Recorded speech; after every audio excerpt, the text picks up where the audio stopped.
Hi, this is Peter with CalcBook, and today we're going to be looking at a wall sign attached to a wood stud. So we're going to be looking at the connection and member design. So just a quick recap, right? We are going to be using the NDS specification, the NDS 2018, and we're also going to be using the supplement or the reference manual for our reference design values. So let's take a look at our design steps, right? We are going to be determining our loads, and then we're going to be using Chapter 11 to look at our connection information. And then we'll be using Chapter 4 through 8 for our member design. And then again, when we look at the end connections of the stud to the bottom and top plate, we'll be looking at Chapter 11 again for that connection design. So let's take a look at our problem statement here.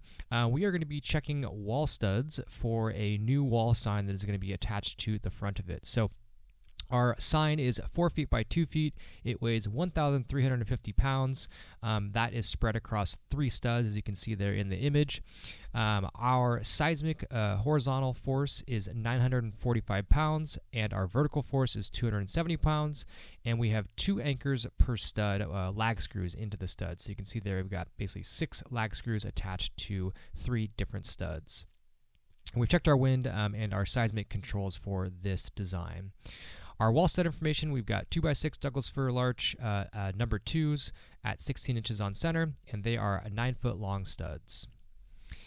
So let's take a look at all the different design checks we're going to be going through today, right? The first is our connection of the sign to the stud. The second will be the design of the stud itself. And the last thing is the connection of the stud to the top and bottom plate. And for the purpose of this calculation, we're going to be looking at that center stud, right, because it's going to take approximately 50% of the load from the sign. So let's do a little bit of math here before we jump into CalcBook, right? We just want to get all of our loading in order. So let's take a look at our single fastener loading, right, for combined withdrawal and lateral. So our shear or our lateral force in this case is going to be due to the dead load, right? Instead, we said we're going to use 50%, so we do 1350 divided by 2, and then we divide by 2 again because we have 2 anchors, so that's 338 pounds. And then we also have the same thing for our vertical seismic, so that comes out to 68 pounds per anchor. And then we also have our withdrawal or our axial load on these anchors, right? And for seismic, it's in both directions, but for us, we want to look at that pull-out strength.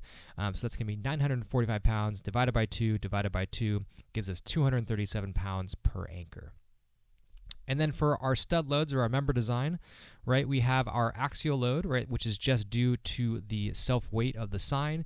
And for this one, right, because it's the middle stud, we're just going to divide once by 2, and that gets us the total dead load on the stud of 675 pounds due to the weight of the sign. And then our sign load, right, which is going to be our seismic force, is just that 945 pounds divided by 2, that 50% area ratio to get to that center stud. And that's going to be 473 pounds applied at 7 feet above grade, or above the bottom of the member. And then for our connection design at the ends, right, we're just going to use the shear force that we get from CalcBook in the beam loading tool, and we'll use those reactions to design our connection at the end. So let's go ahead and open up CalcBook, and we'll get started on the design. All right, we've got CalcBook open now, so we go ahead and jump into our timber design, and then we are going to start with our connection design. And we're going to want to do a combined lateral and withdrawal loading on a dowel type fastener. So we'll go ahead and get that opened up. Go ahead and select our hex lag screw. And then we didn't specify the diameter, but we are going to be going into the side of a 2x6 stud. So we'll probably want something smaller. So we'll probably start with a 3/8 and see where that gets us. Our total length of fastener, we can set that around 3 inches, right? We've got 5.5 inches to go into, and so we've got plenty of depth there. But we'll start with 3, and if we need to increase the length, we can do that. Our main member is going to be the stud itself, so that is Douglas fir larch. Our member load direction, right, if we remember, we take a look at this, it has to do with the direction that the fastener is bearing towards, right? So in this case, right, we are actually bearing away from the end because the sign is trying to push down, and that's going away from the top of the stud, so we are going to be in compression. So we'll go ahead and select compression here. Our main member thickness, right, is actually going to be 5.5 inches because it's the depth of the stud, and then our end distance is quite a bit, but we'll just put here 24 inches. That shouldn't have any effect on the calculation. Our side member is going to be the sign itself, and that's probably going to be a steel sign, so we'll go ahead and make that metal, and we'll probably make it some sort of cold form cold form steel. Could be a stainless steel or something like that. We'll just use cold form. That should be fine.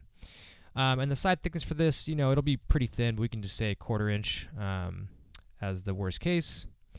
And we do not have an end grain condition, no moisture considerations, and we do want to switch this over to ASD first. So we'll go ahead and switch to ASD, click confirm.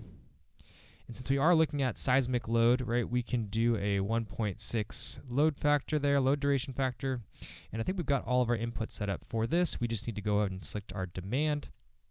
So our withdrawal, right, our withdrawal load on the fastener is just going to be due to earthquake, and we said that that is going to be 237 pounds.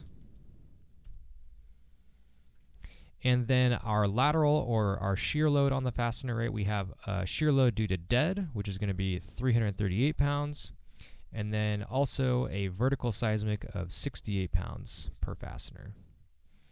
So that gives us a 0.83 DCR ratio, right? And we've looked at this before in other videos, but just a quick recap, right? We want to calculate our combined lateral and withdrawal load, right? So we're using square root of the sum of the squares to get a total load of 420 pounds. And then our capacity, right, we have a bunch of different things we check during this, but our penetration into the member, the length between the surface and the applied load, the angle between the connected surface and the applied load. Then we calculate both the dowel bearing strength and the withdrawal strength, right? So we calculate our dowel bearing first using all of our different K values, our angle, our reduction values for each of the yield modes. Then we calculate our yield mode capacities. Then we apply any adjustment factors that we have, right? And then we take our total connection capacity utilizing the adjusted design value for combined lateral and withdrawal loading. So that gives us a DCR ratio of 0.83. So that is the connection design, and then we can go ahead and just export that PDF if we wanted to, right? And save this as a test file, as our connection file. And that will compile the PDF and get that exported for us. Right, we can go to that folder location, open that file up, and we could take a look at this calculation here. So let's go ahead and move on to the member design, right? So we'll get rid of this. We'll go back to our menu here, and we'll go back into our NDS design. We're going to go to the menu, and we're going to look at axial, strong flexure, and strong shear. Right, we're going to go ahead and start doing some selections here on our input. So we have a visually graded lumber, we said. It's Douglas fir larch, and it's going to be a number 2, and we have a 2x6 stud. Again, we want to toggle this over to ASD. The only thing we want to change here, we want to make this a 1.6. And then we also want to do a repetitive member, get a little bit extra capacity, because these are 2x6 studs that we can use as a repetition here. Spaced at 16 inches on center. And then we want to go jump into our beam loading, right? So our beam length is going to be 9 feet. The shear analysis is going to be at the end, because that's kind of where our load is located. Our moment analysis is going to be at the 7-foot mark, which is where we are applying the sine load. And then the deflection is going to be somewhere in the middle, a little bit shifted towards the end. So we can come back and adjust that. We do not want to include the self-weight, right, because this is vertically loaded, right? So it's a vertical member, so the self-weight does not affect the flexural demand. So we'll go ahead and turn that off. And then for loading, right, we have just our seismic load here for beam loading. And so we're going to apply our point load. And our point load is going to be, let's take a look here, 237 pounds. I'm sorry, on the stud, it's going to be 473 pounds. And that's going to be at a distance of 7 feet from the end. We'll click Save. So we've got that here. And then we can go ahead and take a look at our load combination D plus 0.7E, so we can see our shear diagram and our moment diagram. And it looks like our deflection there is, right around 5 feet from the left end, so or from the bottom in this case. So that all looks good. We can go ahead and jump to our axial design. Right, we want to increase our unbraced length to 108. And then our demand, right, we said we have an axial demand due to the weight of the sign of 675 pounds. And then we also have a seismic demand of, vertical seismic demand of 135 pounds. Oh, and that's kips, so we need to add a decimal here. Make sure that's right there. Okay. So we are, looks like about 2% over on our compression here. So let's finish out the rest of the design, and then we can come back and figure out how we may be able to increase that capacity. So let's go to our flexure design here. Our unbraced length is also going to be 108. Although we could have sheathing on one side or the other, but we'll assume unbraced length of 108 inches, 9 feet. And then for our shear design, right, we don't have anything to change here. We've got 0.16 as a DC ratio, so pretty lots of capacity there. And our combined loading is 1.51. So we are, looks like, over capacity here on this stud. So the only option we would have is probably to sister it up or add a second one, or maybe we need to somehow attach this to more studs, distribute the load across the face of the studs to engage another stud to reduce the load. But for now, we're going to leave this as is, and just know that this would need to be increased. So we need to either add another stud as part of this design, or spread the load across more studs to reduce the load on each individual stud. So that is the member design portion. The last step we have to do is check the stud to top plate connection. So let's go back to our beam loading tab, right?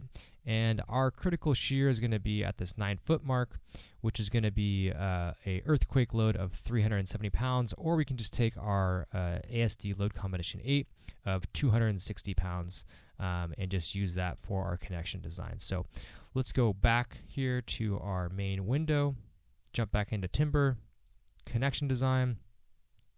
And for this case, we are going to be doing just a pure lateral load, right? Basically from the top plate into the end of the stud. So we'll use a common nail, use a 16-penny nail. And this is not diaphragm construction, not toe-nailed. So our main member is going to be the stud itself. So that's Douglas fir larch. The thickness is quite a bit, right? It's the height of the stud, technically speaking. So we can just put a big number in there. It doesn't really matter.